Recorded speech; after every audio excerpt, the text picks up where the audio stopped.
Salam, hörmətli müəllimlər, dəyərli abituriyentlər. Coğrafiya fəndindən 18-i 1-ci ay 2026-cı il tarixində keçirilmiş rayon şəhər turu olimpiyadasının testlərinin izahını verməyə çalışacağıq. Vaxt itirmədən keçək testlərimizin izahlarına. Birinci sual. Cədvələ əsasən uyğunluğu müəyyən edin. Saat qurşaqları verib və ona aid xüsusiyyətləri seçəcəyik. 24-cü saat qurşağı. Bildiyimiz kimi 24-cü saat qurşağı ilə 0-cı saat qurşağı üst-üstə düşür və onun sərhədləri 7,5 qərb uzunluğu ilə 7,5 şərq uzunluğu arasındakı ərazini əhatə edir. Qeyd edir ki, 3 dənə materiklə kəsişir. Baxaq, həmin ərazi demək olar ki, Avrasiya, Afrika, bir də Antarktida matriklərini kəsir. Qalan digər matrikləri kəsmir. Deməli, Avrasiya, Afrika, Antarktida 3 dənə matriki kəsir. Doğru fikirdir. 2. 12-ci saat qurşağı yalnız qərb yarımkürəsində yerləşir. Bildiyimiz kimi 1-ci, 11-ci saat qurşaqları şərq yarımkürəsində, 13-cü, 23-cü saat qurşaqları qərb yarımkürəsində, 12-ci, 0-cı, bir də 24-cü saat qurşaqları isə həm qərb, həm şərq yarımkürəsində yerləşir. 12-ci saat qurşaqlarının da sərhəddi 172,5 dərəcə şərq uzunluğu ilə 172,5 qərb uzunluğu arasında yerləşir. Göründüyü kimi həm şərq, həm də qərb yarımkürəsində yerləşir. Deməli, ikinci fikir səhvdir. 3. 6-cı saat qurşağı. Kəsişdiyi materiklər 3 yarımkürədə yerləşir. 6-cı saat qurşağı sərhədləri düşür 82,5 dərəcə şərq uzunluğu ilə 97,5 dərəcə şərq uzunluğu arasında. Saat qurşaqlarının sərhədini tapanda bildiyimiz kimi saat qurşağı vurulur 15-ə, bir dəfə onun tam ortası tapılır, bir dəfə ondan 7,5 çıxırıq, bir dəfə də 7,5 əlavə edirik. Baxırıq ki, 6-cı saat qurşağı da Avrasiya ilə Antarktida matriklərini kəsir. Avrasiya matriki yerləşir şimal, qərb və şərq yarımkürələrində. Antarktida matrikdə yerləşir cənub, qərb və şərq yarımkürələrində. Deməli, hər ikisi 3 yarımkürədə yerləşir. Deməli, doğru fikirdir. 4-cü sıra. Deyir, 9-cu saat qurşağı. Bu zaman Bakı şəhərində 22 mart saat 21 olarsa, bu qurşaqda 23 mart tarixidir. Bakı 3-cü saat qurşağında yerləşir. 3-cü saat qurşağı ilə 9-cu saat qurşaqları arasında 6 saat vaxt fərqi var. 9-cu saat qurşağı Bakı şəhərindən şərqdə yerləşdiyi üçün deməli, həmin saat qurşağı Bakıdan 6 saat irəlidədir. Bakıda saat 22 mart saat 21 olarsa, ondan 6 saat irəlidə olan məntəqədə saat neçə olar? 23 mart 03:00. Göründüyü kimi həmin məntəqədə saat 03:00 23 mart tarixidir. Doğru fikirdir. Deməli, cavabımız 1, 3, 4-dür. Növbəti 5-ci 20-ci saat qurşağı 4 yarımkürədə yerləşir. 20-ci saat qurşağı belə baxsaq düşür 52,5 qərb uzunluğu ilə 67,5 qərb uzunluğu arasında. Deməli, bu ümumilikdə yerləşir qərb yarımkürəsində, şimal və cənub yarımkürəsində. Ümumilikdə 3 dənə yarımkürədə yerləşir. Ona görə yanlış fikirdir.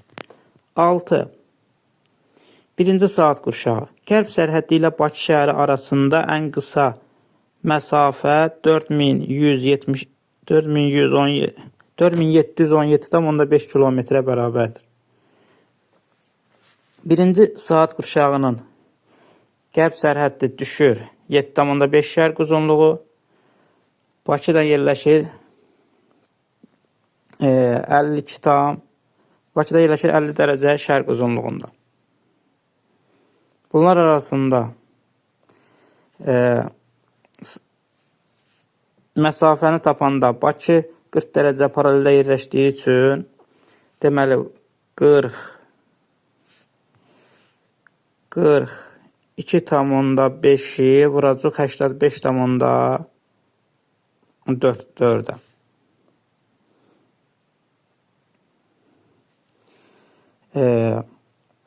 Alınan qiymət isə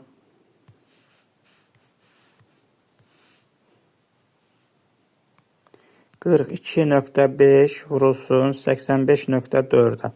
3629,5. Deməli, yanlış fikirdir. Cavabımız oldu 1, 3, bir də 4. Yəni C variantı.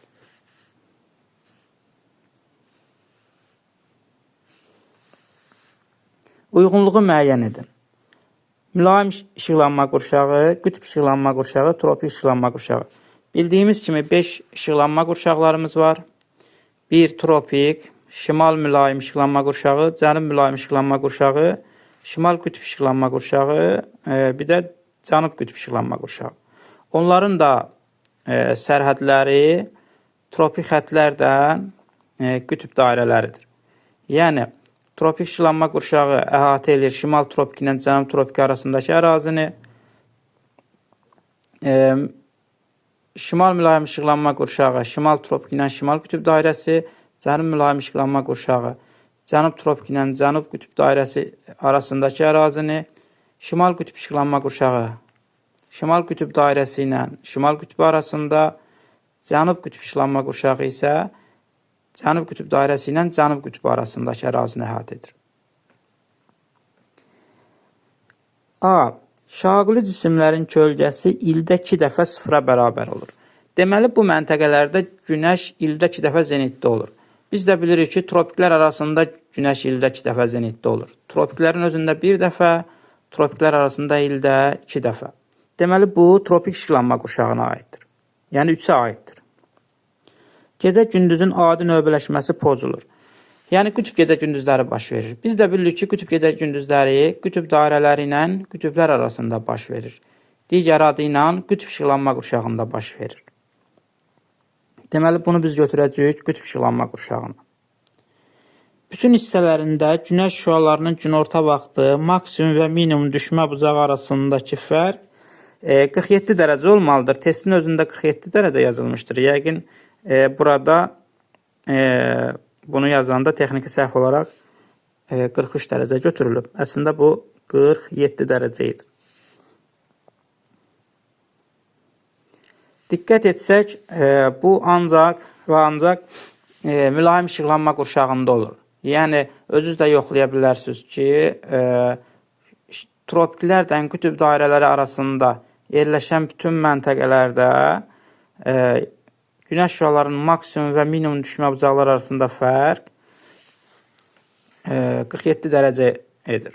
Məsələn, onlardan biri elə biz Bakını götürək. Bakı şəhərinə günəş şüalarının maksimum düşmə bucağı nə qədərdir?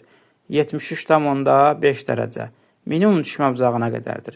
26,5 dərəcə. 73 dərəcədən 26,5 dərəcə çıxanda 47 dərəcə qalır. Deməli, bu mülayim işıqlanma qurşağına aiddir. D. 3 materik ərazisində yerləşir. Baxaq. Deməli, tropik işıqlanma qurşağı hansı matrikləri əhatə edir? Şimali Amerika, Cənubi Amerika, Afrika, Avrasiya, Avstraliya. Bir növ Antarktidadan başqa bütün matriklər tropik işıqlanma qurşağında yerləşir. Antarktidadan başqa. Sonra mülayim işıqlanma qurşağı. Mülayim işıqlanma qurşağında yerləşən matriklərə gəldikcə isə deməli yenə də Antarktidadan başqa bütün matriklər mülayim işıqlanma qurşağında da yerləşir. Qütb işıqlanma qurşağı. Qütb işıqlanma qurşağında yerləşən matriklər isə, yəni qütb dairəsinin kəsdiyi matrikləri götürəcək burada. Şimali Amerika, Avrasiya, bir də Antarktida. Bu üç matrik qütb işıqlanma qurşağında yerləşir. Deməli, bunu götürəcək qütb işıqlanma qurşağına. Dünyanın konus proyeksiyası ilə tərtib olunan xəritəsində sıfır tərifli xətt keçir. Bildiyimiz kimi xəritələrdə proyeksiyalardan danışarkən deyirdik ki, üç əsas proyeksiya götürürdük. Silindrik proyeksiya, konus proyeksiya, azimutal proyeksiya. Məsələn, digəri də əlavə olaraq, məsələn, çoxüzlü proyeksiyadan danışırdıq. Deyirdik ki, silindrik proyeksiya ekvator boyu ərazilərin xəritəsinin tərtibatında istifadə olunur. Konus proyeksiyadan orta yeniliklərin xəritəsində, yəni mülayim yeniliklərin xəritəsinin hazırlanmasında istifadə olunur. Azimutal proyeksiyadan isə qütb ətrafı ərazilərin xəritəsinin tərtibatında istifadə olunur. Göründüyü kimi burada da konus proyeksiyası danışarkən dedik orta yeniliklərin, yəni mülayim yeniliklərin xəritəsinin hazırlanmasında istifadə olunur. Deməli, bu xəritə mülayim işıqlanma qurşağına aiddir. Onda cavabımız olacaq. Mülayim işıqlanma qurşağına aid olan cavablarımız olacaq. C variantı ilə E variantı, 1-ə aid olacaq C variantı ilə E variantı, qütb işıqlanma qurşağına aid olacaq B ilə D variantı, tropik işıqlanma qurşağına da aid olacaq sadəcə A variantı. Yəni, olacaq onda deməli cavabımız E variantı.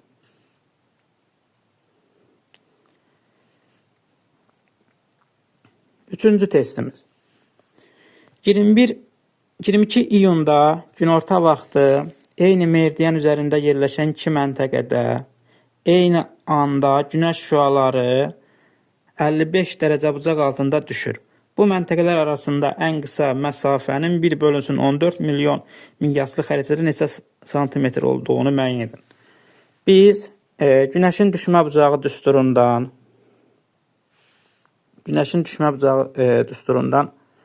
bizə məlumdur ki, yəni 90 dərəcə çıxılsın məntəqə, çıxılsın zenit. Yəni, mən uşaqlara hər zaman günəş şüalarının düşmə bucağının rahat tapılması üçün qaydanı izah edəndə belə deyirəm. Hər hansı bir enliyə günəş şüalarının düşmə bucağını tapmaq istəyiriksə, yəni hər hansı bir məntəqəyə günəş şüalarının düşmə bucağını tapmaq istəyiriksə, məntəqənin coğrafi enliyi ilə günəşin zenitdə olduğu coğrafi enlik arasındakı dərəcə fərqini tapırıq, aldığımız nəticəni 90-dan çıxırıq. İndi, burada düşmə bucağı 55 dərəcə olduğu üçün, deməli,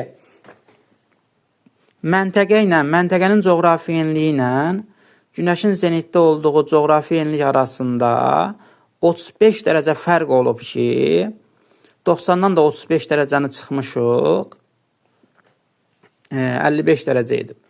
22 iyunda da günəş şüalarının şimal tropikində, yəni 23,5 şimal enliyində zenitdə olduğunu bildiyimiz üçün, indi baxağın, şimal tropiki ilə 35 dərəcə fərqində olan coğrafi enliklər hansılardır?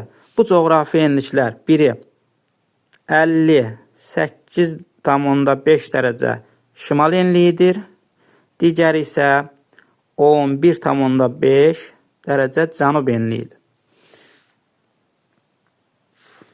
İndi bunların arasında meridian xətti üzrə neçə dərəcə fərq var? Biri şimal enliyindədir, biri cənub enliyindədir. Baxsaq, bunlar arasında da 0 ekvator xəttinin keçdiyini görsək, deməli, bunların arasında dərəcə fərqini tapanda bunları toplayacaq. Eləyəcək 70 dərəcə. Deməli, həmin, belə deyək, 58,5 şimal enliyi ilə 11,5 cənub enliyi arasında coğrafi enlik fərqi dərəcə ilə 70 dərəcədir. Kilometrdən nə qədər eləyər? Kilometrdən də tapanda biz bilirik ki, 1 dərəcə meridian qövsünün uzunluğu, yəni şimala, cənuba getdikdə meridian xətti üzrə getdiyimiz üçün 1 dərəcəlik meridianın qövsünün uzunluğu 111 kilometrdir. 1 dərəcəmiz 111 kilometr isə 70 dərəcəmiz nə qədər eləyəcək? 7770 kilometr. 7770 kilometr. Bizdə də xəritələrdə məsafələrin tapılması düsturuna əsasən, qısa olaraq həmin düsturu həmişə mən belə yazdırıram uşaqlara, həqiqi məsafə bərabərdir xəritənin uzunluğu vurulsun xəritənin miqyasına. Miqyası deyəndə izahlı miqyasını hər zaman deyirəm. Məsələn, 1 bölünsün 14 milyonun izahlı miqyasa çevirəndə nə qədər olur? Bir növ 140 kilometr. 1 santimetrdə 140 kilometr. Yəni, bizim də burada düsturumuzda olacaq 7770 kilometr bərabərdir xəritənin uzunluğu vurulsun 140 kilometrə. Bir növ elə bir miqyasın məxrəcinə 140 kilometr. Buradan da xəritənin uzunluğunu tapanda tapırıq ki, məhsul vurğu tapanda hasili məlum vurğa bölərlər. Yəni 7770-i bölərlər 140-a. O da eləyəcək 55,5 santimetr. Ümumiyyətlə kilometri kilometrə böləndə, metri metrə böləndə həmişə cavab santimetrlə götürürük. Ona görə doğru cavabımız olacaq 55,5 santimetr.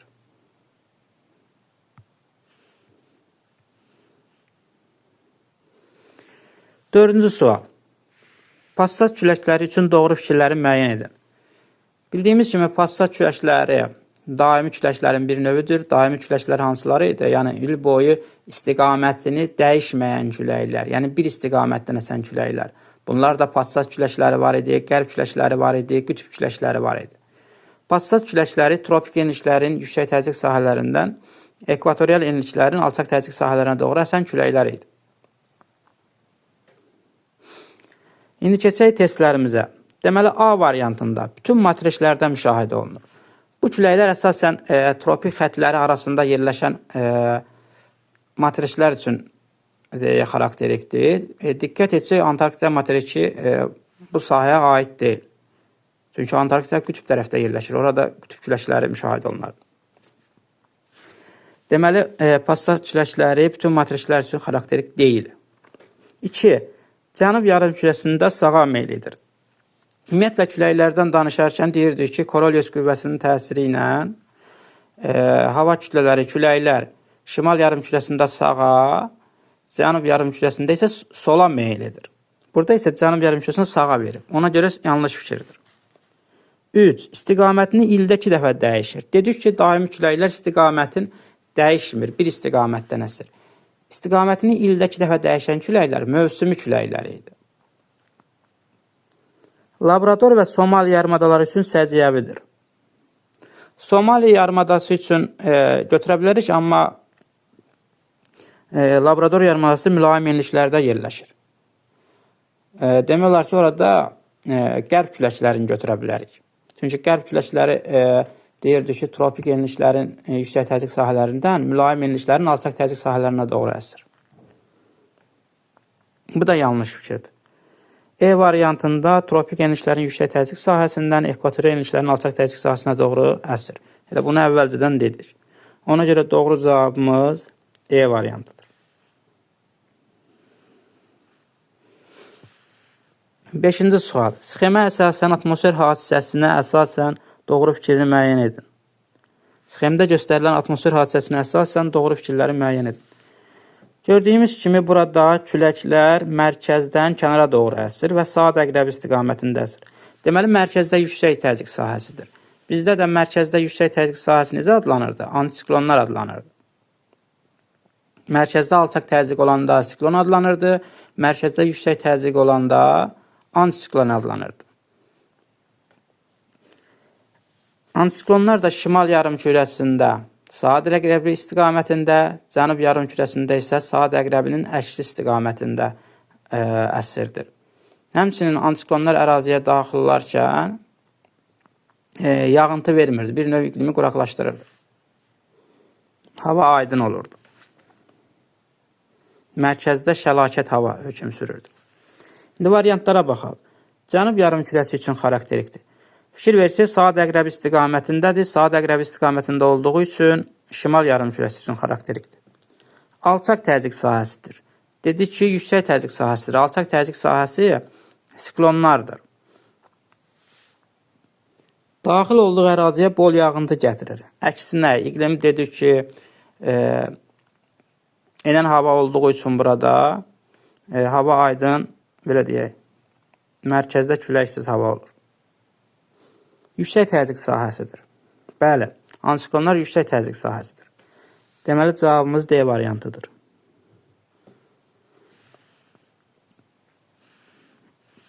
6-cı sual. Kür tektonik çökməsi zonası üçün xarakterikdir. Bildiyimiz kimi Azərbaycan 5 tektonik zonaya bölünür. Ön Qafqaz çökməsi, 5 Qafqaz tektonik qalxması, Kür çökəkliyi çökməsi, Kiçik Qafqaz tektonik qalxması, bir də Araz boyu Naxçıvan. Kür tektonik çökməsi Kür-Araz ovalığını, Qanı-Xəriçay vadisini, Ceyrançöl Acınoxoru, Qazax-Qarabağ düzlərini əhatə edir. İndi ona aid xüsusiyyətləri seçək.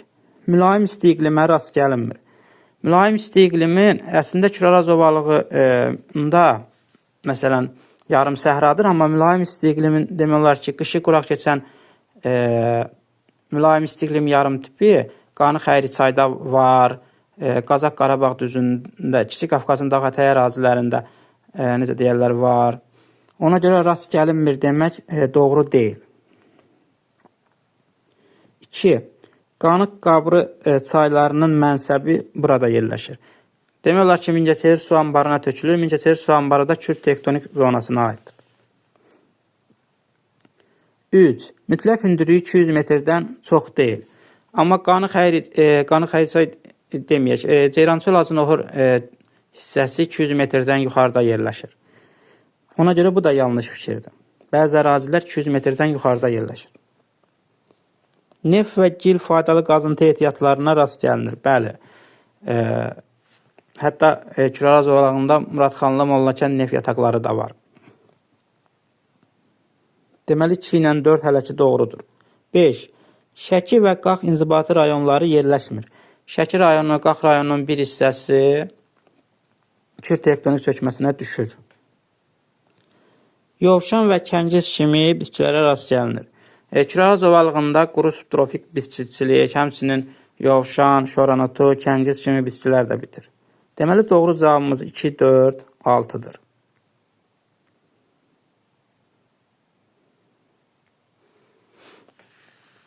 7. Euler-Venn diaqramına əsasən matriklər üçün uyğunluğu müəyyən edin. 1 rəqəmi Şimali Amerikanın, Cənubi Amerikanın, 2 rəqəmi Şimali Amerikanın, Afrikanın, 3 rəqəmi Cənubi Amerikanın, Afrikanın ortaq xüsusiyyətlərinə aiddir. A. Aid olduqları litosfer tavalarının divergen sərhədində Müqəddəs Yelen adası yerləşir. Müqəddəs Yelen adası Atlantik okeanının ekvatordan cənubda olan hissəsində yerləşir. Orta okean silsiləsinə yaxın. Cənubi Atlantika silsiləsində. Və bu Cənubi Amerika ilə Afrika litosfer tavalarının sərhədində yerləşir. Yəni ayrılmaz zonalarında yerləşir. Deməli biz bunu götürəcəyik 3-ə. Cənubi Amerika ilə Afrikaya. Qütb ulduzu Polaris görünür. Qütb ulduzu daima şimal qütbündə olduğu üçün ancaq şimal yarımkürəsində görünür. Qütb ulduzu şimal qütbündə göründüyü üçün şimal qütbündə işıqlandığı üçün belə deyək, ancaq şimal yarımkürəsində görünür. Deməli, şimal yarımkürəsində yerləşən matriklərə aiddir. Deməli, fikir versək, Şimali Amerikanda şimal yarımkürəsində yerləşir. Cənubi Amerikanın da şimal yarımkürəsində yerləşən hissəsi var. Afrikanın da şimal yarımküresində yerləşən hissəsi var deyə, bu hər üçünə aiddir. Ona görə bunu çıxacaq. Üçünün ortaq cəhətinə aiddir. Bunlar ikisinin deyil. Ona görə bunu çıxacaq. C. İl boyu günorta vaxtı günəş zenitdədir. İl boyu günorta vaxtı günəş zenitdədir dedikdə, məsələn, demək olar ki, elə bir ərazi sırf yoxdur ki, deyək ki, məsələn, orada Şimali Amerikada, məsələn, fikir verəyin, Cənub yarımkürəsində günəş keçəndə il boyu demək olmaz.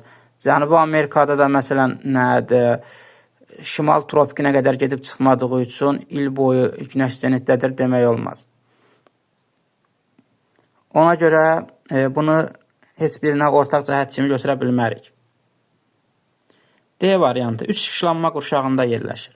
Şimali Amerika yerləşir şimal qütb işıqlanma qurşağında, şimal mülayim işıqlanma qurşağında, tropik işıqlanma qurşağında. Üçündə yerləşdi. Cənubi Amerika yerləşir cənub mülayim işıqlanma qurşağında, bir də tropik işıqlanma qurşağında. Bu ikisində yerləşdi. Afrika yerləşir şimal mülayim işıqlanma qurşağında, tropik işıqlanma qurşağında, bir də cənub mülayim işıqlanma qurşağında. Yəni, şimal tropikdə kəsir, cənub tropikdə. Ona görə 3 işıqlanma qurşağında yerləşir. Deməli, bu oldu Şimali Amerika ilə Afrikanın oxşar cəhətinə, yəni 2-yə. Müəyyən hissəsi mülayim iqlim qurşağında yerləşir. Mülayim iqlim qurşağında artıq deyir, işıqlanma qurşağında deyil. Ümumiyyətlə, biz bilirik ki, Afrikada mülayim iqlim qurşağı yoxdur. Şimali Amerikada var, bir də Cənubi Amerikada var. Baxın, işıqlanma qurşağı demir, burada iqlim qurşağı deyir. Ona görə Afrikanı çıxırıq. Bu da oldu 1-ə. Deməli, 1-ə oldu E, 2-yə oldu D, 3-ə də oldu A. Cavab A variantı.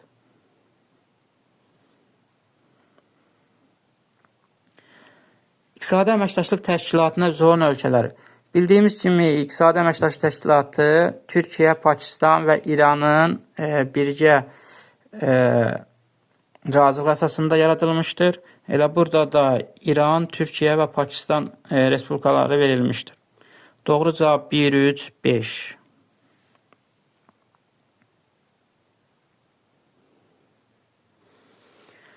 Cədvələ əsasən doğru sıraları müəyyən edin. İqtisadi rayon səciyyəvi əlamətləri. Quba Xaçmaz. Tərkibində 9 inzibati rayon var. Quba Xaçmaz iqtisadi rayonuna aiddir. Qusar, Quba, Xaçmaz, Siyəzən, Şabran rayonları. 9 inzibati rayon yanlışdır. Dağlıq Şirvan iqtisadi rayonu. Xarici ölkə ilə həmsərhəd deyil. Bəli, Dağlıq Şirvan iqtisadi rayonuna aiddir. Şamaxı, İsmayıllı, Ağsu, Qobustan inzibati rayonları. Bunların heç birinin xarici ölkə ilə sərhəddi yoxdur. Deməli ki, doğrudur. 3. Gəncə Daşkəsən iqtisadi rayonu. Filiz faydalı qazıntılar mövcuddur. Elə filiz faydalı qazıntılar dedikdə qızıl olsun, dəmir olsun, elə bizim Daşkəsən həmişə yadımıza düşür. Məsələn, dəmir filiz yataqları, Hamançay, Dəmiroğlu, Daşkəsən yataqları. Deməli, 3-də doğrudur. Şərqi Zəngəzur iqtisadi rayonu. Yalnız bir xarici ölkə ilə həmsərhəddir. Şərqi Zəngəzur Kəlbəcər, Laçın, Qubadlı, Zəngilan rayonları həm məsələn iqtisadi rayona tərkibinə daxildir. Deməli, bu iqtisadi rayon həm İrandan, həm də Ermənistanla həmsərhəddir. 2 ölkə ilə. 5. Mərkəzi Aran iqtisadi rayonu. Yalnız yarım səhra və quru çöl iqliminə rast gəlinir. Mərkəzi Aran zonasına Yevlax olsun, Zərdabucar, Ağdaş, bunlar hamısı gördüyümüz kimi yarım səhra quru çöl iqlim zonasında yerləşir. Deməli, 5-də doğrudur. Naxçıvan iqtisadi rayonunda mülayim isti iqlim tipinə rast gəlinir. Xeyr, mülayim isti iqlimin heç bir yarım tipi Naxçıvanda yoxdur. Ona görə yanlışdır. Doğru cavabımız olacaq 2, 3, 5. D variantı.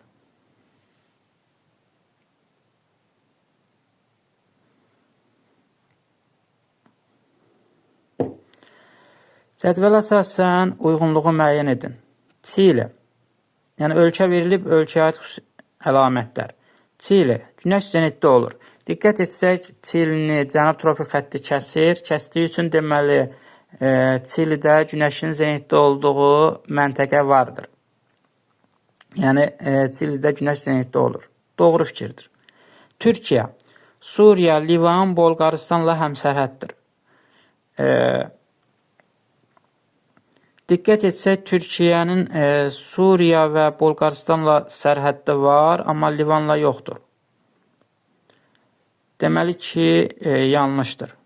Qazaxıstan 2 qitədə yerləşir. Bəli, Avropa qitəsində də yerləşir, Asiya qitəsində də yerləşən hissəsi vardır. Doğrudur. Malaziya sahillərini Hind okean suları yuyur. 2 okean suları yuyur. Malaziyanın sahillərini fikir versək, Sakit okeanda, Andaman dənizi tərəfdən də Hind okeanı sahilləri yuyur. Deməli, doğru fikirdir. Cavab olacaq 1, 2, 1, 3, 4. Macarıstan, Adriatik dəniz sahillərində yerləşir. Macarıstan Matriç daxili ölkədir. Heç bir dənizin sahilində heç yerləşmir. Sloveniya bir növ qarşısını alır. Finlandiya, əhalinin əksər hissəsi Hind-Avropa dillərində danışır. Finlandiya ümumiyyətlə Ural dil ailəsinin Fin-Ugor qrupuna aiddir. Ona görə onlar Ural dil ailəsinə aiddir.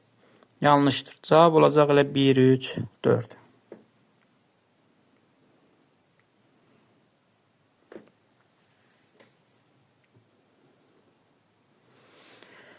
Cədvələ əsasən uyğun sıraları müəyyən edin. Baykal gölü. Baykal gölünə aid xüsusiyyətlər. Şimal buzlu okean hövzəsində yerləşir. Baykal gölündən bir çox çaylar başlayıb Şimal buzlu okeana töküldüyü üçün, bəli, Şimal buzlu okean hövzəsində yerləşir. B. Yerləşdiyi materikdə gecə və gündüzün adi növbələşməsi pozulur. Günəş 30 sentyabrda zenitdə olur. Günəş ümumiyyətlə dediyimiz kimi 23 sentyabrda sonra cənub yarımkürəsinə keçir. Avrasiyada cənub yarımkürəsində yerləşmədiyi üçün bu yanlış fikirdir. 3. Yerləşdiyi ölkənin sahillərini Şimal buzlu okeanın həm donan, həm də donmayan dənizləri yuyur. Yerləşdiyi ölkə Rusiyadır. Rusiyanın sahillərini məsələn Barens dənizi yuyur. Barens dənizi Şimal buzlu okeanın donmayan dənizidir. Digər dənizləri məsələn Karalap devlər, onlar da donan dənizləridir. Həm donan, həm də donmayan dənizlər yuyur, deməli doğrudur. Baykal gölünə aid oldu 1-dən 3 doğrudur. Yəni A-dan C doğrudur. Viktoriya gölü. Viktoriya gölü Afrikada yerləşir. Deməli 3 yarımkürədə yerləşir. Bəli, şimal, cənub, şərq yarımkürəsində yerləşir. Doğrudur. Yerləşdiyi materikdə il boyu günorta vaxtı şaquli cisimlərin kölgə uzunluğu 0-a bərabər olan məntəqələr var. Demək olar ki, Afrika şimal tropiki ilə cənub tropiki arasında yerləşdiyi üçün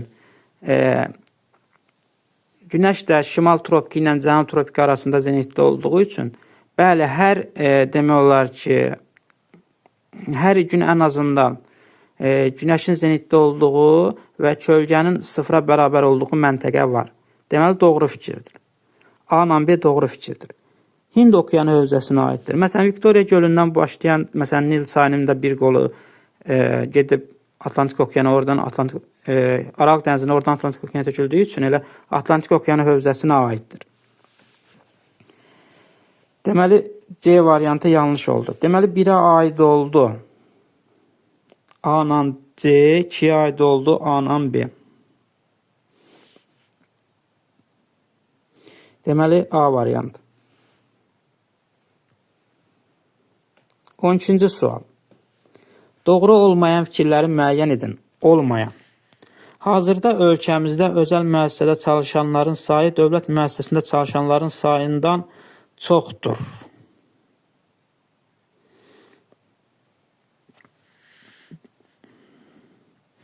Bəli, özəl müəssisələrimizdə çalışanların sayı dövlət müəssisələrində çalışanların sayından çoxdur. Bu doğru fikirdir. Braziliya, Meksika və Qazaxstanda terikon təpələrə rast gəlinir. Terikon təpələr əsasən faydalı qazıntılar çıxarılan zamanı, belə bir deyək, artıqların toplanması, zibilliklərin toplanması hesabına yaranan təpələrdir ki, bu da biz bildiyimiz kimi Braziliya olsun, Meksika olsun, Qazaxstan olsun faydalı qazıntılarla zəngin ölkədir və burada rast gəlinir. Bir növ çeşitli təsərrüfat sahələri. 3. Böyük Qafqaz tektonik qalxma zonasında filiz faydalı qazıntı yataqları mövcud deyil. Əslində, Böyük Qafqaz tektonik qalxmasında çökmə mənşəli suxurlar üstünlük təşkil edir. Amma burada filiz faydalı qazıntı yataqları mövcud deyil anlamına gəlmir. Deməli, 3 yanlış fikirdir. Talış dağları Talış dağlarında dağ tundra iqliminə rast gəlinir. Dağ tundra iqlimi Respublikamızda 2700 metrdən yuxarı olan ərazilərdə rast gəlinir. Bizdə Talış dağlarının ən yüksək nöqtəsi Kömürgöy 2493 metrdir. Elə 2500 metr deyək. Görürük ki, dağ tundra iqlimindən aşağıda yerləşir. Ona görə bu da doğru ifadə deyil. Qış gün dönümündə ən uzun paralel üzərində günorta vaxtı şaquli cisimlərin kölgəsi olmur. Qış gün dönümü günü 22 dekabrdır. Bu zaman günəş cənub tropikində zenitdə olur. Bizdə isə ən uzun paralel ekvatordur. Sadəcə bu gün cənub tropikinin üzərində olan cisimlərin kölgəsi olmur. Digərlərində olur. Ona görə bu da yanlış ifadədir. Çünki ekvator üzərində də həmin günü günəş olan düşmə bucağı 66,5 dərəcə olduğu üçün cisimlərin kölgəsi olacaqdır. Düşmə bucağı sadəcə 90 dərəcə olduqda cisimlərin kölgəsi olmur. Deməli, 5 də səhv fikir. Elə cavabımız 3, 4, 5. Qara, Mərmərə, Baltik dənizləri coğrafi mövqeyinə görə daxili dənizlər hesab olunur. Bəli, ümumiyyətlə dənizləri deyirdik ki, coğrafi mövqeyinə görə 3 qrupa bölünür. Daxili dənizlər, kənar dənizlər, adalararası dənizlər. Daxili dənizlər matriklərin daxilində yerləşir, boğazlar vasitəsilə okeanlara birləşir. Diqqət etsək, Qara dənizdir, Mərmərə dənizdir, Baltik dənizləri də matriklərin daxilində yerləşir. Kənar dənizlər matriklərin sahilində yerləşir, müəyyən sualtı silsilələrlə adalardan, okeandan ayrılır.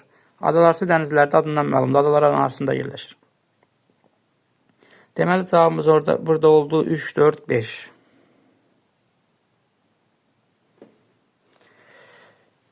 13. Temperaturu 30 dərəcə, nisbi rütubətliyi 42% olan 1 kubmetr hava müsbət 10 dərəcəyə qədər soyuyarsa, kondensasiyaya məruz qalan su buxarının miqdarını qramlarla müəyyən edin. Nəzərə alın ki, 1 kubmetr hava 10 dərəcədə maksimum 9 qram, 30 dərəcədə isə 30 qram su saxlaya bilər. Kondensasiyaya uğramaq, o demək ki, yəni yağıntı şəklində yerə düşmək. Biz bilirik ki, 30 dərəcə temperaturda maksimum 30 qram su saxlaya bilir. 30 qram. 30 qram su saxlayır. Yəni 30 qram olsa 100% olacaq. Hal-hazırda isə nisbi rütubət nə qədərdir? 42%-dir.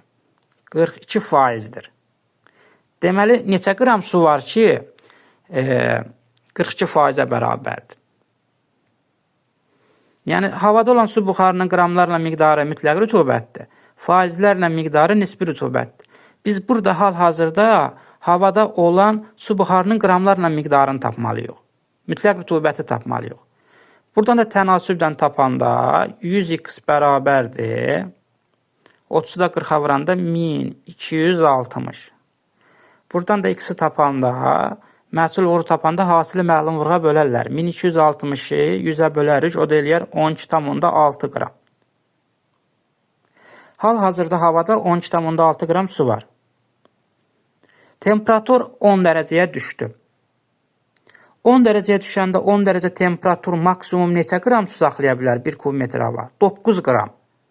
9 qram saxlaya bilər. 9 qramdan artıq olarsa, o kondensasiyaya uğrayacaq. Kondensasiya odur ki, su buxarının maye halına keçməsinə deyilir. Biz deyirdik ki, okeandan su maye haldan buxarlanır, atmosferə qalxır. Buludlar əmələ gətirir. Buludlarda da o su buxarı kondensasiya və ya sublimasiyaya uğrayaraq yağıntı şəklində, yəni kondensasiyaya uğrasa yağış şəklində, sublimasiyaya uğrasa qar şəklində, dolu şəklində yerə gəlir. İndi 10 dərəcədə də 9 qram saxlaya bilirsə, bunun neçə qramı ayrılacaq? 12,6-dan o 9 qramı çıxarıq, yerdə qalır 3,6 qram. Deməli, 3,6 qramı da kondensasiyaya uğrayacaq, yağış şəklində yerə gələcək. Cavabımız olacaq ona görə 3,6 qram.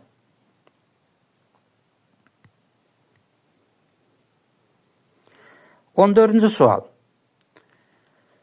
Hansı adadan yalnız qərb istiqamətində hərəkət edən səyyah ilkin məntəqəsinə çatmaq üçün daha qısa məsafə qət edər?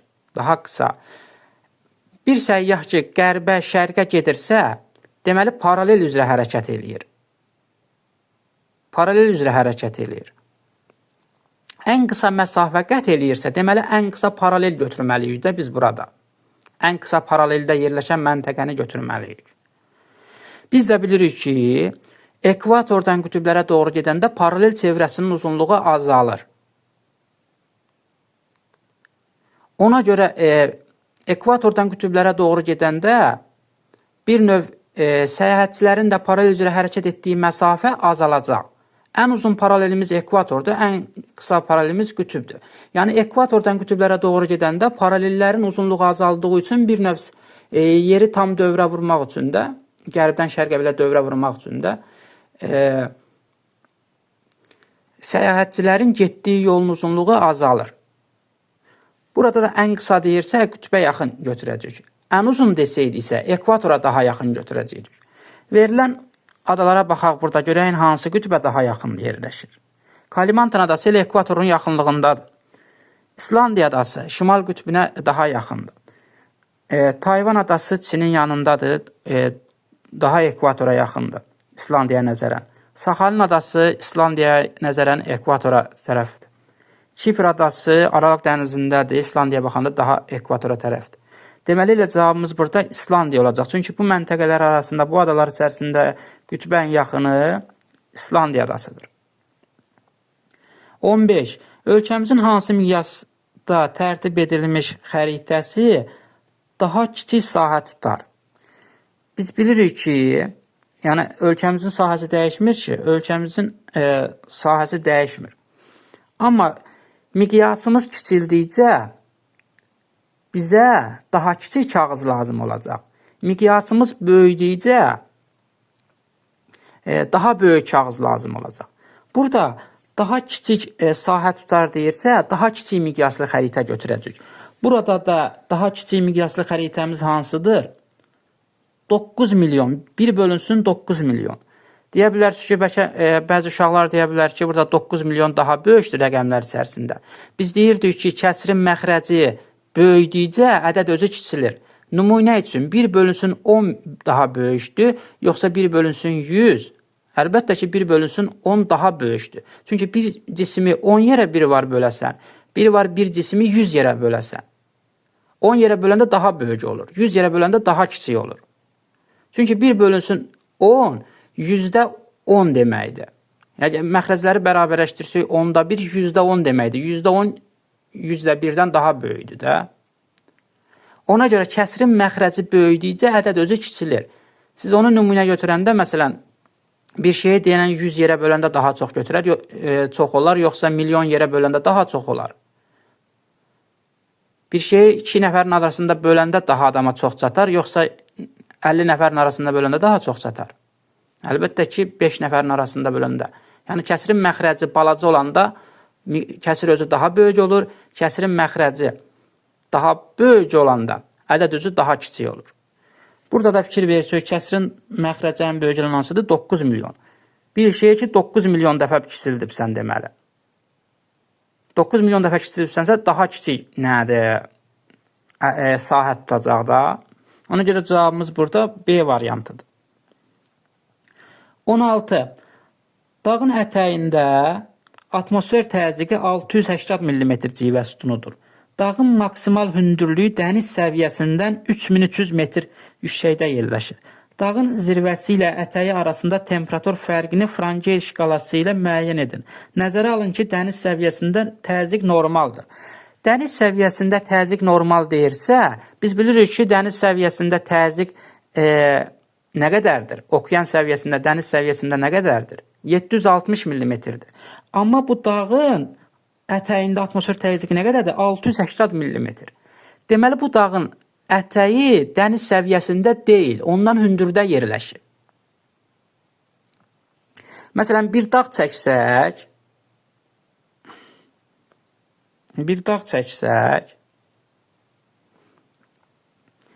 məsələn, bir dağ çəkirik, dəniz səviyyəsini yazıram 0 metr. Burada ətəyində 680 mm-dir. Dəniz səviyyəsində nə qədərdir? 760 mm. Deməli, bu dağın ətəyi ilə dəniz səviyyəsi arasında nə qədər atmosfer təzyiqi fərqi var? 80 mm civə sütunu. Biz də bilirik ki, hər 10 metr hündürlük fərqi 1 mm civə sütunu təzyiq fərqinə bərabərdir. Yəni, hündürlük təzyiqdən 10 dəfə böyükdür. Hər 10 metr hündürlük fərqi 1 mm civə sütunu fərq deməkdir. Burada nə qədər təzyiq fərqi var? 80 mm. Deməli, temperatur hündürlük fərqi nə qədərdir? 800 metr. Deməli, 10 dəfə ondan böyükdür, yəni. Deməli, 800 metr hündürlük fərqi olmalıdır ki, ona 80 mm civə sütunu təzyiq fərqi olsun. Deməli, bu dağın ətəyinin hündürlüyü nə qədərdir dəniz səviyyəsində? 800 metr. Bu dağın özünün dəniz səviyyəsindən hündürlüyü nə qədər idi? 3300. Bu zaman dağın ətəyi ilə zirvəsi arasında nə qədər hündürlük fərqi qalır? Ətəyi 800 metr hündürlükdədir, zirvəsi isə 3300 metr hündürlükdədir. Deməli, bu dağın nisbi hündürlüyü nə qədərdir? 2500 metr. Yenidən deyirəm, dağın mütləq hündürlüyü 3300 metrə bərabərdir, çünki mütləq hündürlük dəniz səviyyəsindən hesablanır. Nisbi hündürlük isə dağın zirvəsi ilə ətəyi arasında hündürlük fərqidir. Dağın ətəyi 800 metr mütləq hündürlüyə malikdir, zirvəsi 3300 mütləq hündürlüyə malikdir. Bunların arasında nisbi hündürlük fərqi nə qədərdir? 2500 metr. Nisbi hündürlük iki məntəqə arasında olan hündürlük fərqidir. Yəni, dağın zirvəsi ilə ətəyi arasında. 2500 metr. İndi temperatura keçdik. Təzyiqdə 10 metr hündürlüyə 1 dərəcə təzyiq fərqi idi. Amma temperaturda hər 1000 metrə 6 dərəcə temperatur fərqidir. Hər 1000 metrə 6 dərəcədir. Bizdə nə qədər hündürlük fərqi var? 2500 metrə. 2500 metrə nə qədər olacaq? X nə dərəcə? Buradan da x-i tapanda, çarpaz vuranda mini vuracaq x-a eləyəcək mini x. Bərabərdir. 6-nı da 2500-ə vuranda eləyəcək 15000.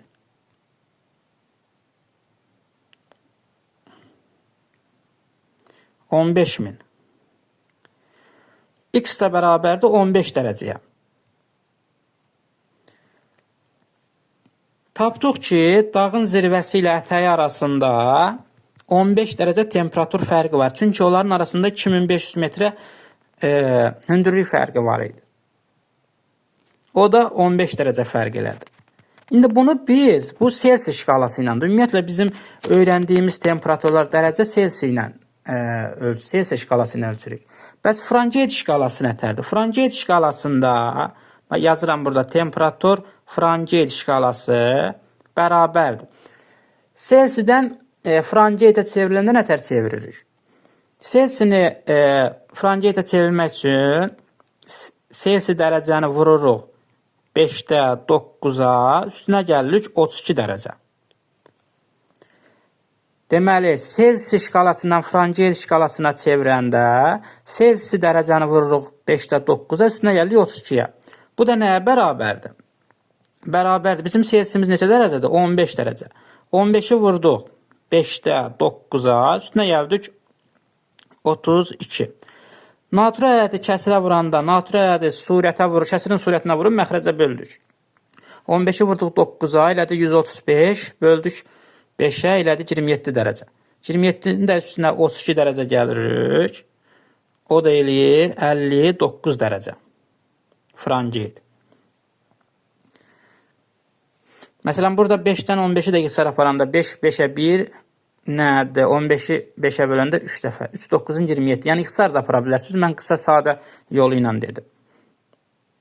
Deməli, Frangiit şkalası ilə cavabımız olacaq 59 dərəcə.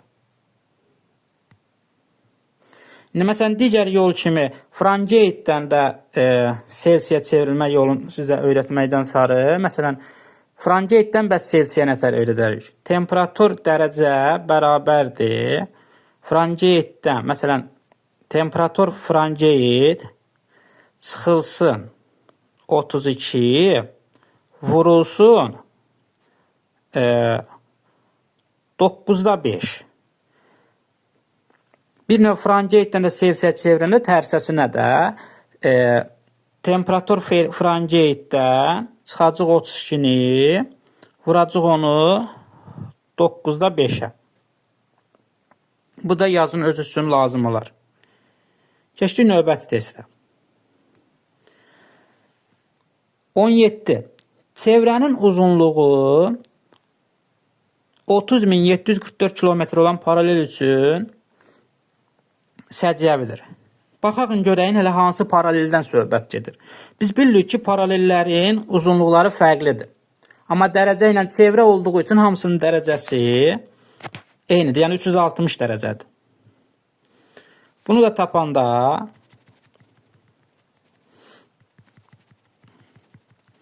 biz çevrənin ümumi uzunluğun 30.744-ü bölərik 360 dərəcəyə. Taparıq 85,4. Taparıq ki, 1 dərəcə 85,4 kilometrə bərabərdir. Deməli, indi özümüz götürək. Hansı paralelin 1 dərəcəsinin uzunluğu 85,4 kilometrdir? Aydın məsələdir, bu 40 dərəcəlik paraleldir. Məsələn, kitabda yoxdursa, əsasən nümunə üçün deyə bilərik. Ekvatorun, məsələn, 1 dərəcəlik paralel qövsünün uzunluğu 111,3 kilometr, 10 dərəcəlik paralelin uzunluğu 109,6 dərəcə, məsələn, 20 dərəcəlik paralelin uzunluğu 104,6 dərəcə, 30 dərəcəlik paralelin 96,5 dərəcə, 40 dərəcənin, məsələn, 85,4 kilometr, 50 dərəcənin 71,7, məsələn, 60 dərəcənin 55,8, 70 dərəcənin 38,2, 80 dərəcənin 19,4, 90 dərəcənin də 0. Belə yəni yadda saxlaya bilərsiniz. Bu məsələyə, qaydaq məsələyə bizdə deməli 40 dərəcəlik paraleldən söhbət gedir. 1. Yalnız şimal yarımkürəsində yerləşir. Biz bilirik ki, 40 dərəcə şimal enliyi də var, 40 dərəcə cənub enliyi də var. Deməli, yanlış fikirdir. Sonra, 2 yarımkürədə yerləşən materiklə kəsişir. Deməli, 40 dərəcəlik paralelə baxaq. 2 yarımkürədə yerləşən materiklə kəsişir.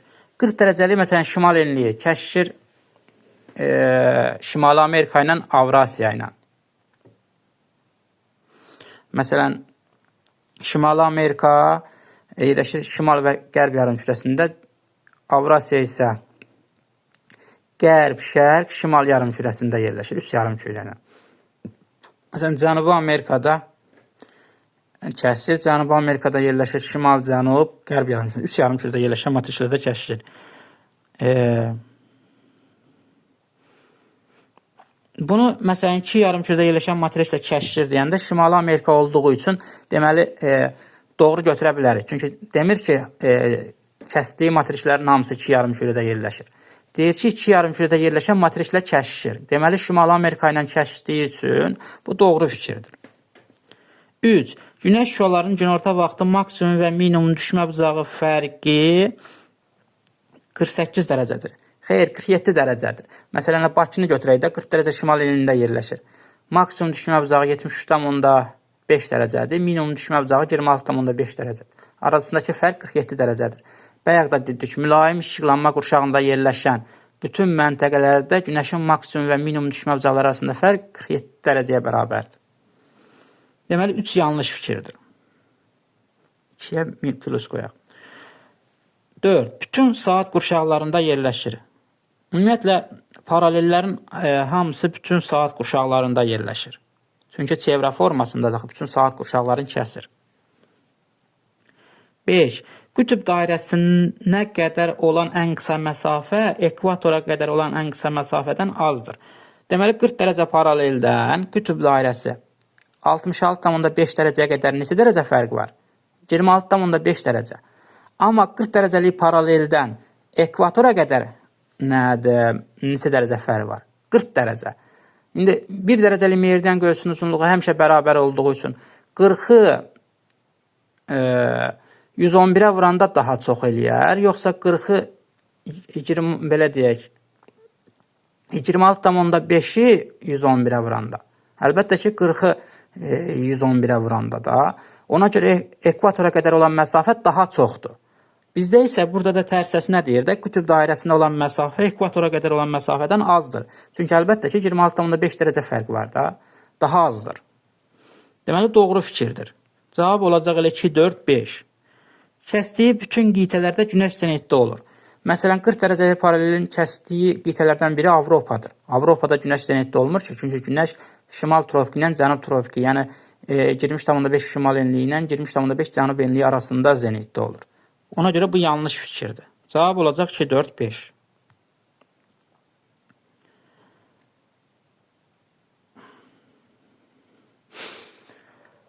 On 18. Cədvələ əsasən çaylarla bağlı uyğun olmayan fikirləri müəyyən edin. Kür çayı, bir də Araz çayı.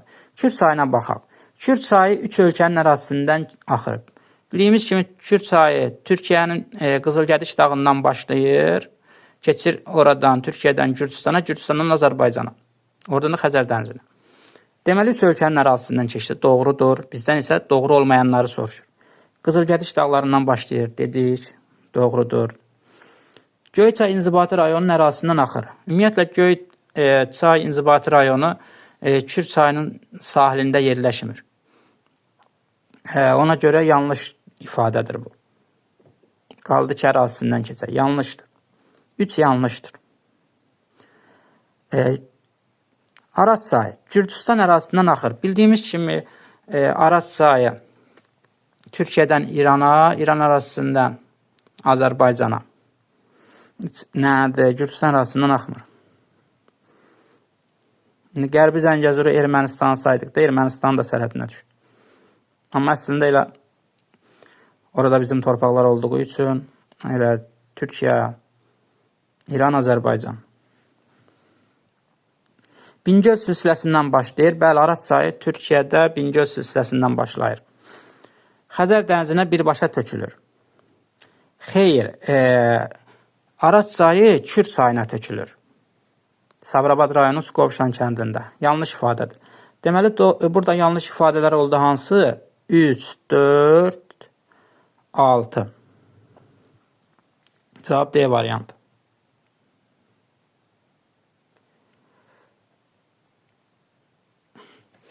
Doğru fikirləri müəyyən edin.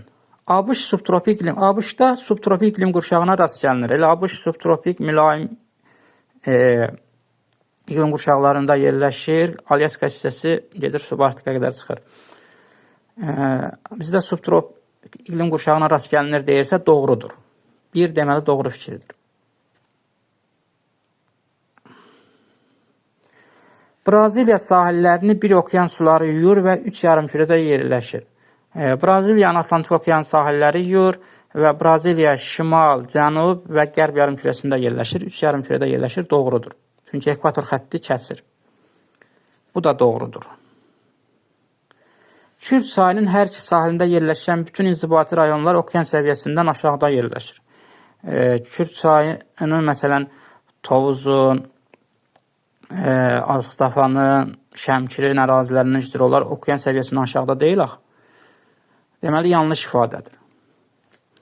Belçika və İsveç monarxiya idarəetmə üsuluna malikdir. Bəli, konstitusiyalı monarxiya idarə etmə üsuluna malikdir.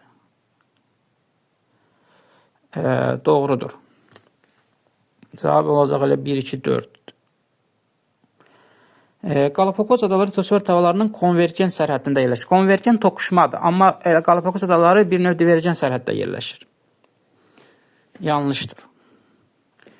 Okean səthindən buxarlanan suyun miqdarı düşən yağıntının miqdarından daha azdır. Əslində bu nədir? Yağıntının miqdarı buxarlanmadan az olmalıdır. Düşünün, nətər nədir? Buxarlanma yağıntıdan az ola bilər ki, bu yağıntı buxarlanmadan əmələ gəlir də. Yağıntı da buxarlanmadan əmələ gəlir. İndi buxarlanmadan nətər yağıntı çox ola bilər ki, bu qədər, məsələn, tutalım ki, 200 mm su buxarlanıb, amma 300 mm yağıntı düşüb. Elə şey olmaz axı. Əslində 300 mm buxarının da 200 mm yağıntı düşə bilər. Yağıntı buxarlanmadan az ola bilər. Buxarlanma yağıntıdan deyil. Çünki yağıntı buxarlanmanın nəticəsində əmələ gəlir. Düşün ki, deyirsən 2 kiloqram meyvə aldım, amma 3 kiloqram yedim. Olmaz axı o. Ona görə yanlış ifadədir. Cavab 1, 2, 4'dür.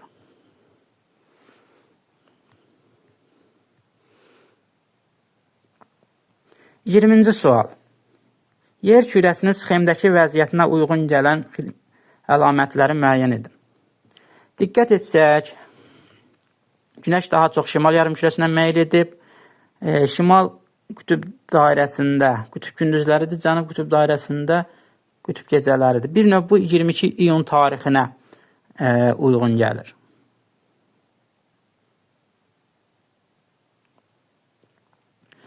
İndi ona aid xüsusiyyətləri müəyyən edək. Günəş ən azından şimal yarımkürəsində zenitdədir. Apenin yarımadasında gündüzün uzunluğu Skandinaviya yarımadasından daha azdır. Biz Günəş şimal yarımkürəsində zenitdə olanda qütübə doğru getdiyinizdə gündüzün uzunluğu artır ki, qütüblərdə qütüb gündüzləri olur. Qütüb gündüzləri nə idi? Yəni Günəş 24 saatdan artıq vaxta batmır. Bizdə nətər, məsələn, gecə ilə gündüz arasında, məsələn, 24 saat içində həm gündüz olur, həm gecə olur, müəyyən saat fərqində. Amma onlarda, məsələn, qütüblərdə hətta bu 6 aya qədər davam edir. 6 ay gündüz olur, 6 ay gecə olur. Görürsünüz, normadan çoxdur. Deməli, onlarda qütübə doğru getdikcə, Günəş hansı yenilikdə zenitdədirsə, hansı yarımkürədə daha doğrusu zenitdədirsə, həmin yarımkürəsinin qütbünə doğru getdikcə gündüzün uzunluğu artır. Əks tərəfinin qütbünə doğru getdikcə isə gecənin uzunluğu artır. Yəni gündüzün uzunluğu azalır. Burada da Apenin yarımadası Skandinaviya yarımadasından cənubda yerləşdiyi üçün əlbəttə gündüzün uzunluğu Skandinaviyadan daha azdır. Deməli, bu doğru fikirdir. 68,5 dərəcə şimal enliyində günorta vaxtı Günəş şüalarının düşmə bucağı 45 dərəcədir. İndi, deməli, düsturumuz nətər idi? 90 dərəcə çıxılsın, 68,5 çıxılsın 23,5.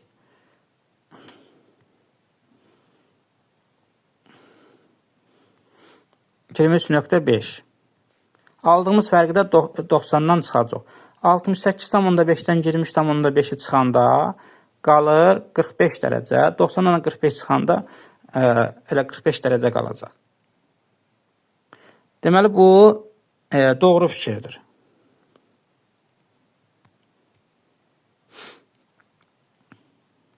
İki də doğru fikirdir.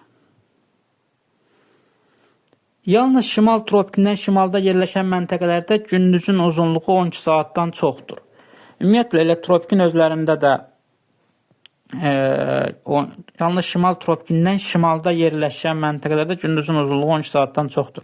Niyə? Məsələn, şimal tropikindən aşağıda da, məsələn, elə ekvatorun özündə elə 12 saat gündüz, 12 saat gecə olur götürdükdə, deməli, şimal tropikindən cənubda yerləşir.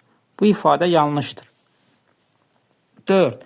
Tropik işıqlanma qurşağında yerləşən bütün məntəqələrdə şaquli dirəyin kölgə uzunluğu öz uzunluğundan daha qısadır. Tropik işıqlanma qurşağında yerləşən bütün məntəqələrdə şaquli dirəyin kölgəsinin uzunluğu öz uzunluğundan daha qısadır. Kölgənin uzunluğu öz uzunluğundan kiçik olması üçün gərək həmin enliyə günəş şüaları 45 dərəcədən çox daha düşsün. Çünki 45 dərəcə düşəndə kölgənin uzunluğu dirəyin uzunluğuna bərabərdir. Cismin öz uzunluğuna bərabərdir. Əgər nədir 45 dərəcədən az düşsə, bu dəfə kölgənin uzunluğu dirəkdən daha çox olar. Amma 45 dərəcədən çox düşərsə, dirəyin nədir uzunluğu kölgədən daha uzun olar. Bir daha da qısa təkrar edirəm. Deməli, günəşin düşmə bucağı 45 dərəcə olarsa, bu zaman kölgənin uzunluğu dirəyin uzunluğuna bərabərdir. 45 dərəcəyə bərabər olarsa. Kölgənin uzunluğu dirəyin uzunluğuna bərabərdir. Düşmə bucaq 45 dərəcədən az olarsa, kölgənin uzunluğu dirəyin uzunluğundan çoxdur. Yox, günəşin düşmə bucağı 45 dərəcədən çox olarsa, kölgənin uzunluğu dirəyin uzunluğundan azdır. İndi burada da kölgənin uzunluğu deyir, öz uzunluğundan qısadır deyə, gərək günəş şüaları 45 dərəcədən çox düşsün. İndi bu vaxt ən uzaq məsafəni götürürük. Məsələn, tropik işıqlanma quşağının cənub sərhəddi hardadır? Cənub tropikində. Bu zaman cənub tropikində görək günəş şüalarının düşmə bucağı nə qədərdir? Deməli, günəş şimal tropikində zenitdədir. Gəlin cənub tropikinə günəş şüalarının düşmə bucağını tapaq. Şimal tropiki ilə cənub tropiki arasında dərəcə fərqi nə qədərdir? 47 dərəcə. 90-dan 47-ni çıxanda nə qədər qalır? 43 dərəcə. Görürük ki, günəş şüalarının düşmə bucağı 45 dərəcədən azdır. Ona görə deməli cənub tropikində kölgənin uzunluğu dirəyin uzunluğundan çoxdur. Ona görə bu yanlış ifadədir. Həm şimal, həm də cənub qütb dairəsində gecə və gündüzün növbələşməsi pozulub. Bəli, çünki şimal qütb dairəsində həm şimal, həm də cənub qütb dairəsində gecə və gündüzün adi növbələşməsi pozulub. Bəli, çünki şimal qütb dairəsində qütb gündüzləri müşahidə olunub. Gün batmayıb. Cənub qütb dairəsində isə bu zaman gün çıxmayıb, yəni qütb gecəsi olub. Normal, yəni ümumiyyətlə gün çıxmayıb da. Ona görə normal gecə-gündüz pozulub. Ən uzun paralel üzərində günəş şüaları günorta vaxt düşmə bucağı 60 dərəcədir. Ən uzun paralelimiz ekvator xəttidir. Ekvator xəttinə də 22 iyunda günəş şüalarının düşmə bucağını tapanda 90 çıxılsın mötərəzədə 23,5-dən ekvatordan yanı 23,5 arasında nə qədər dərəcə fərqi var? 23,5. 90-dan da 23,5 çıxanda 66,5 dərəcə düşür. Şimal tropikində günəş zenitdə olanda. Deməli, burada 60 dərəcə verib. Ona görə yanlışdır.